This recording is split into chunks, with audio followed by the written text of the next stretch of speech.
মানেই যুদ্ধ করা, লং জাম্প প্র্যাকটিস করা, দেহের অর্ধেক বাসের বাইরে রাখা, পায়ের উপর দাঁড়িয়ে থাকা, এই যন্ত্রণার যেন শেষ নেই। আর এরই মাঝে যখন কোনো যাত্রী দুজনের জায়গা দখল করে একাই বসে থাকে, তখন কারি বা মেজাজ গরম না হয়? তবে দেখুন সেরকম একটি ঘটনা নিয়ে আমাদের এই কাহিনী। বাসে একদিন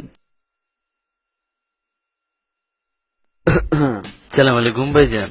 ওয়ালাইকুম সালাম। ভাইজানের নাম কি? নাম দিয়ে কাম কি? না মানে জিগে আর কি। মোহাম্মদ আনসার। বাস বাস ভাই, টপ নাম্বার রাখছেন দেখি। আপনি কি ভাই রংবাজ টংবাজ নাকি?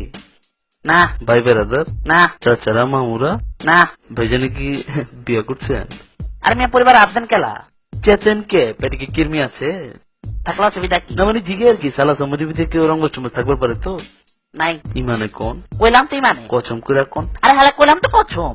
তাহলে সোজা হ্যাঁ তো ছড়াই বসেস কে? বাসটা মনে যেন তোর বাপের সিধা বন হইলে ঠেঙ্গের নলা ভেঙ্গা বাঁচাতাম হালাই দিমু। হালায় মাঝে খারাপ পারে না, হালায় চেগায় বসে সোজা।